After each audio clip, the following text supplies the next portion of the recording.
Welcome to the Israel Now Forum webinar series. I'm Maura Schreier-Fleming, Chairman of the Israel Now Forum Speakers Committee. The Israel Now Forum is scheduled for November the 16th in Plano, Texas. We want to thank our webinar partner, Southwest Jewish Congress. Today's webinar features Dr. David Patterson. We'll be discussing Islam and anti-Semitism. Dr. Patterson holds the Hillel A. Feinberg Distinguished Chair in Holocaust Studies at the Ackerman Center for Holocaust Studies at the University of Texas at Dallas. He's a senior research fellow for the Institute for the Study of Global Anti-Semitism and Policy. That's isgap.org. He has lectured at universities on 6 continents and throughout the United States. Dr. Patterson has published more than 40 books and more than 250 articles, essays, and book chapters on anti-Semitism, the Holocaust, and Jewish studies. He's a winner of many book awards, including the National Jewish Book Award and the Hadassah Myrtle Wreath Award. His books include A Genealogy of Evil, Anti-Semitism from Nazism to Islamic Jihad. Please use the question and answer Zoom feature to submit your questions during the webinar, and we'll have time for questions. So let's get started. Dr. Patterson, what do listeners need to know about Islam in the context of anti-Semitism? Yes. Thank you, Mara. Thank you for having me. There's a common misconception that Jews and Muslims have lived in relatively peaceful relationships for most of the centuries. And the reason that there's such hostility now is because of the Jews and their colonizing of their ancient homeland, if you can colonize your homeland, right? So this is not exactly the case. Islam is a creed-based religion. The Quran, which was compiled in the early 7th century by Muhammad. Muhammad died in 632, and it's very hard on non-believers. The fire is for the non-believer. And the Jews are viewed as a source of corruption of everything holy. The Jews falsify the holy word of God. It's written in the first Surah 2 and Surah 3 of the Quran. God has cast the Jews aside and has made them like apes and swine, right? Mm-hmm. So anyone who wants to promote an agenda of Jew hatred can find firm ground in the Quran if they're looking for it. Indeed, between 624 and 628, while Muhammad was still alive, the Muslims slaughtered a Jewish tribe known as the Banu Qurayza, and they expelled 2 other tribes, the Nadir and Kainuka tribes, Jewish tribes, from the Arabian Peninsula. Islam moved rapidly by passing laws. Islam is a law-based, legal-based religion, so that the Pact of Umar, one of the first caliphs in 717, defined the dhimmi status. So under the law, the Jews were, and other Christians, Jews, were second-class citizens, and dhimmi means protected. As long as they pay extortion, the jizya tax, they'll be protected. Can you talk a little bit about actual dhimmi status, like, for example, Turkey? Not even, last 100 years, when Jews lived in Turkey, they, as well as other infidels, non-practicing Muslims, you just mentioned their options were convert, pay a tax, or death. So obviously they paid the jizya, the tax. But what were their living conditions like, so we can understand the Sharia law to non-Muslims? Like I said, they were second-class citizens. They could not testify in court. They could not defend themselves legally or physically. They had to mark their homes with indicating that there were Jews living there, or Christians. This applied to Christians as well. Yep. they couldn't ride a horse or own a horse. They couldn't walk on the same side of the street. So there were many restrictions against the Jews and the Christians, the people of the book, so called. In Turkey, as Turkey moved into the modern era in the late 19th century, they lifted this dhimmi status. And so it led some of the traditionalists to say, hey, these Christians and Jews aren't paying their protection classes. They are, it's open season on them. And from about the mid 1890s through the First World War, you have the Armenian genocide, Assyrian genocide, which was a jihad. Mhm. Okay. Uh, Can you talk a little bit about how the structure of the Quran allows for anti-Semitism? In other words, it's not a chronological order. The early passages, which it's by length, the longest passages go down to the shortest ones. And so right. when people say, oh, it's a religion of peace, those were earlier passages, which are later abrogated by later passages, which were more violent. Well, it's Muhammad believed that the Jews would turn to him once he, presented them with his message, his revelation from the angel Gabriel, right? And when the Jews rejected it, he became much more vicious in his attacks on the Jews. He was always vicious toward the non-believers, okay, Infidels. the infidels. And so this is a creed-based religion. Judaism is not creed-based. Jews regard those who are righteous according to their actions, not according to what they believe. And this, the righteous among the nations, it's an ancient category. If you're a Muslim, you can't be counted among the righteous if you're not a Muslim, if you're not a believer in Islam. So the So, Jews are part of this class that get yes, and this creed-based religions, theologies, ideologies are invariably anti-Semitic. Whether it's Christian theology, communist ideology, Islamic theology, it has to be anti-Judaic, and which is, next step, anti-Semitic.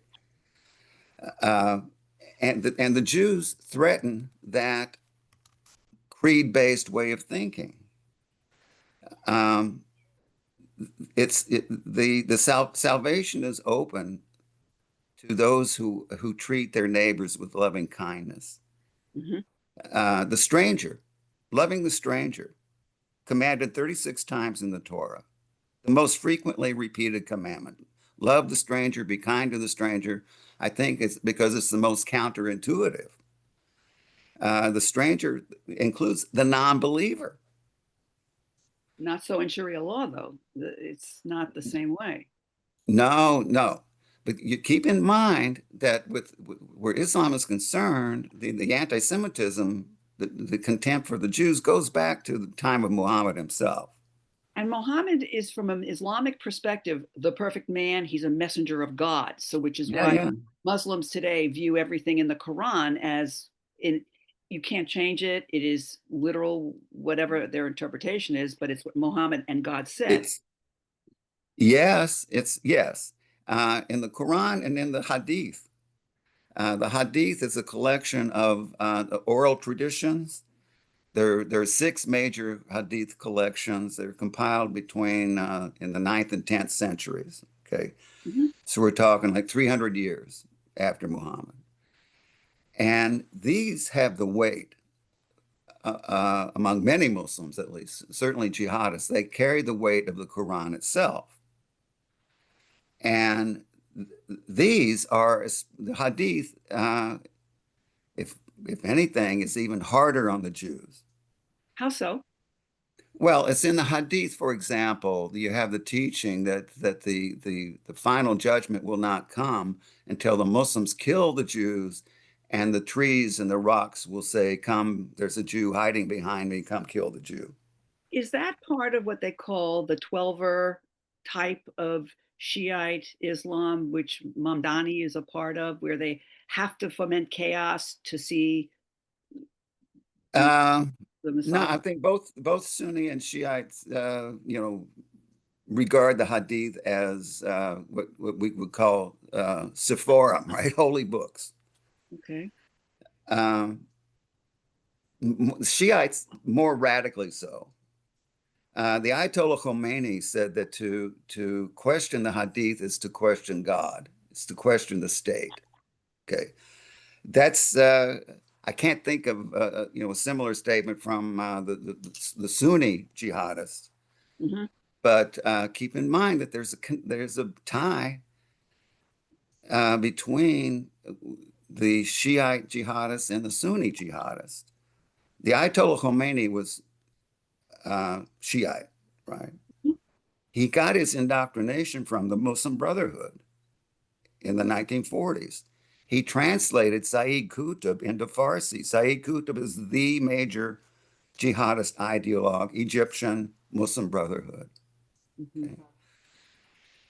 And these are not, this is not, this anti-Semitism is not a form of racism. Muhammad wasn't a race. He wouldn't know what race means, certainly the way we use the term. Hmm. It has to do not with purifying the race, but seeking redemption, purging evil from the world. The premise is not that all Jews are evil, but all evil is Jewish. Now say that a little bit again, because if you're saying that Muslims and Islam says that they're the only way, and if you're not following their way, you are a dhimmi, lesser status, unequal. There is no way for any other faith to be tolerated in under Sharia law and in Islam, because if you're not Muslim, you don't your beliefs don't count. That's correct. And you have no place in paradise. We see the Jews are not just non-believers and misguided, they are satanic. In other words, Why is it just the Jews though? I mean, the dhimmis are Christians, Jews, Zoroastrians, but why right, nowadays is it just the Jews? it's the Jews who, for much of the world, are the most ancient uh, messengers of the Bible. They compiled the Bible. If you're, if you're a believer, you believe that Torah was revealed to the Jews. Okay, so that's the original source of the corruption.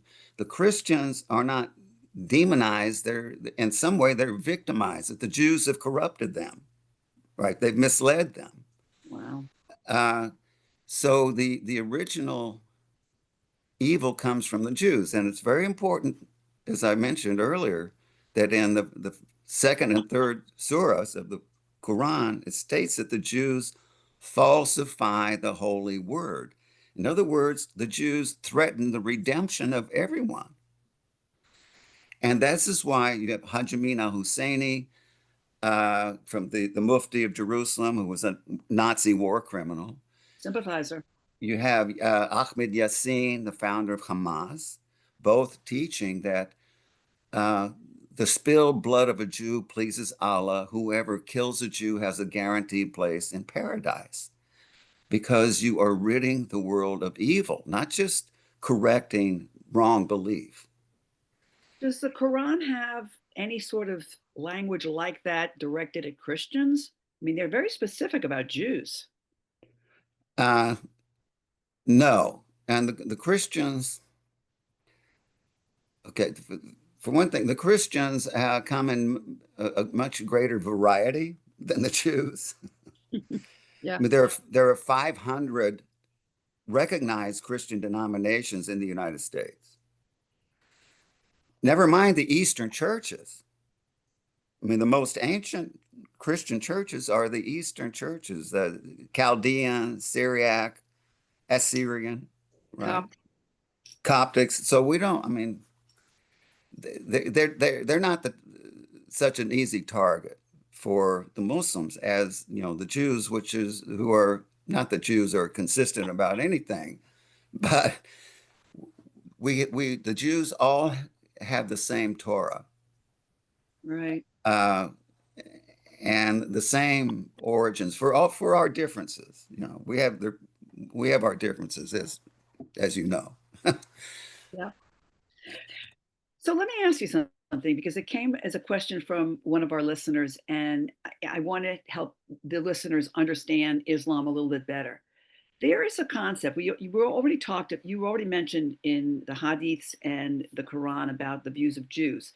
There's also parts of the Quran that said don't take friends that are Christians or non-believers, and I don't know where the order of that in the Quran it is, but there's that concept of taqiyya where you can lie to promote the faith.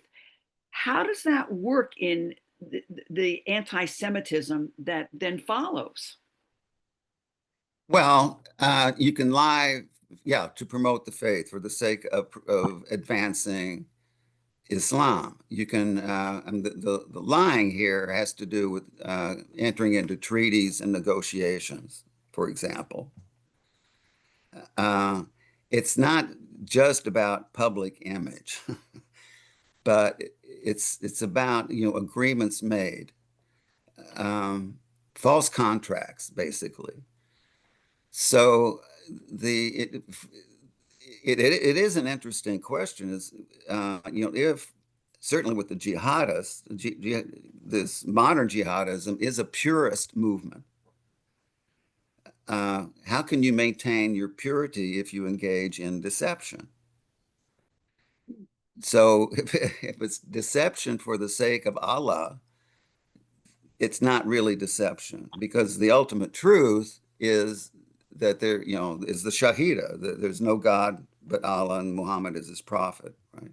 It seems like you have to go through so many pretzel moves to twist things to make killing other people kosher, so to speak. Well, yeah, historically, the jihadists aren't the only ones who go engage in those acrobatics, as we know. You don't first read your religious text, whether it's a New Testament or Quran or the Protocols of the Elders of Zion. You don't first really read the text and then realize, oh, I have to get rid of the Jews. No, you begin with the anti-Semitism, and then let that be the lens through which you read the text. So tell You- me, based on what you're saying, do you think there's any point in interfaith dialogue? And this was a question that I think is it came from one of the listeners, and I would love to hear your opinion. Uh, y- yes, there's always, I mean, talking is usually a good idea if both parties are actually listening to each other. How do you know they're not playing takia when you're talking with them?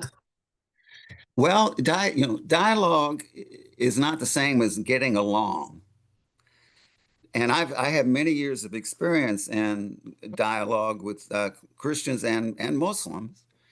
And I can tell you it takes several years to develop a trusting relationship in order for that dialogue to go anywhere. And It where did it takes, go? Where did it go with you in the Muslim community when you were having your dialogue? well, it's I'm thinking of two friends of mine who are Egyptian, who fled for their lives from Egypt because this is October 7th because they suggested that maybe Hamas has done something wrong here by slaughtering these Jews. So they had to leave Egypt, but they remain Muslims. I mean, they they think that Islam is about being a witness to what is holy, what is meaningful, uh, and not just the promotion of an ideology or or certainly a terrorist agenda. So, and they read the Quran the way they want to. For example, in the 17th surah of the Quran, it says that Palestine is intended for the Jews. Okay, Yeah. that is not often mentioned. So do your friends, the Egyptians, think that that's appropriate now? Yeah, Do you know no, that? they say. In fact, I did. There was a well-known scholar named Khalil Muhammad. He passed away a couple of years ago. He's he was a professor and a practicing Muslim, and he would bring this up to his co-religionists, and of course they didn't know what to say about it. How can the Jews have any place in creation? Professor Muhammad also was the one who pointed out to me how vicious the Hadith is toward the Jews, and he was trying to explain to the other Muslims that look, the Hadith is not the Quran. The Hadith, we have to critique this. It's not the same as critiquing the Quran. It's safer. If you can Because it's not Muhammad speaking, it's people talking about Muhammad. Exactly. It's second, third, fourth, fifth hand. So he's trying to save Islam. Now he's a scholar, not a religious leader. Because did he say Not anything? not a religious leader, but a practitioner of Islam. Does he say I mean, anything from the pulpit, so to speak? Do any of these imams say from the pulpit that the Quran mentions that God is granting the land of Israel to the children of Israel? Do any of them say that in today's day? not that I know of.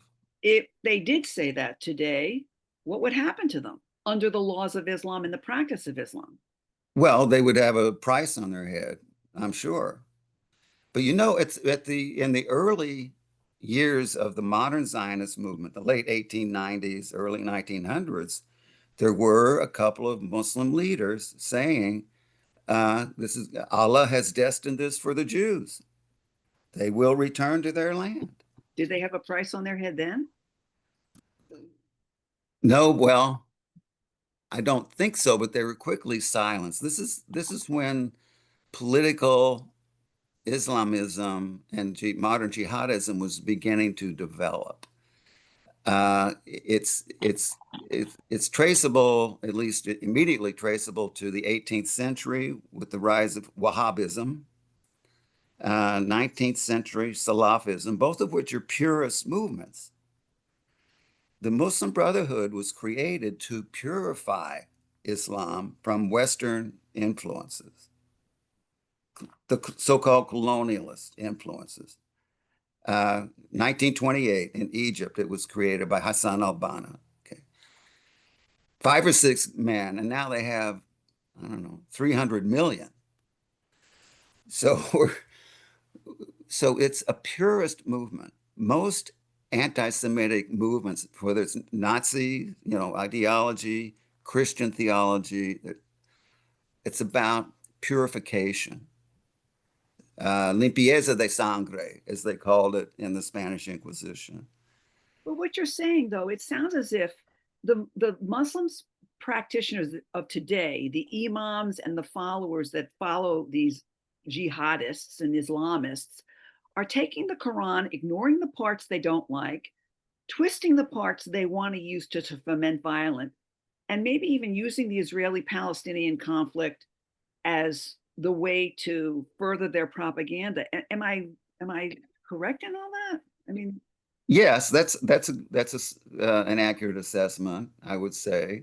But I wouldn't be too quick to start celebrating peace in the Middle East just oh, yet. no way.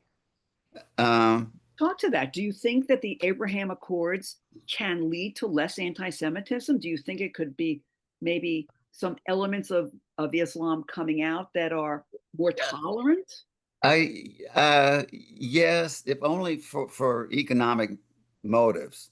I mean, I've heard a lecture by one of the representatives of the United Arab Emirates when I was in Cambridge a couple of years ago, who was his lecture. He's a UAE Muslim, from religious Muslim, Mhm. lecturing on the evil of the Muslim Brotherhood. So the Emirates, Bahrain, the Saudis have contempt for the Islamic jihadists. The Houthis offshoots of Iran, Muslim Brotherhood. Iran is modeled after the Brotherhood. So they see Houthis, Hamas, Hezbollah, other, Brotherhood jihadists as a threat to the royal family, to their economic interests. So I think the Abraham Accords and expanding them and making them more substantial is a good move. But the Hamas and Hezbollah and the Iranians cannot make peace. It would amount to apostasy, renouncing their religion. It's non-negotiable. And to point out, the Israelis thought that negotiating an economic benefit to Gaza would lead to peace. Well, it didn't. It led to October 7th. That, And what we have is the Saudis behind the scenes, pretty much exemplifying taqiyya.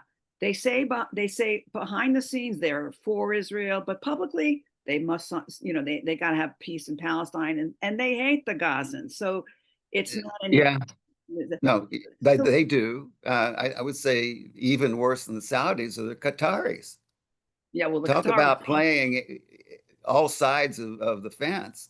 Talk about how much funding they've provided, anti-Israel, anti-Jewish propaganda, sponsoring the Middle East studies programs in America and in universities. How many millions of dollars has it been? Isn't it $500 million? Oh, just for the universities? Yeah, We're talking several billion. several billion. Okay, I'm off by several billion. Uh, and even more for other, seeking other avenues of influence. Investing in energy projects, investing in research, which is connected to university investments, promoting a certain, ideological stance in Middle East studies programs. The Middle East studies, Anti-Semitism. all there, and yeah, of course, anti-Semitism is driving the whole thing. You cannot be a jihadist and not hate Jews and not set out to exterminate Jews. Oh You boy. know, and there's a famous statement by a Salafi sheikh named Muhammad Hussein Yaqub. And he says that, if the Jews left Palestine to us, would we start loving them? No. They're enemies, not because they occupy Palestine. He says they're enemies if they don't occupy a thing.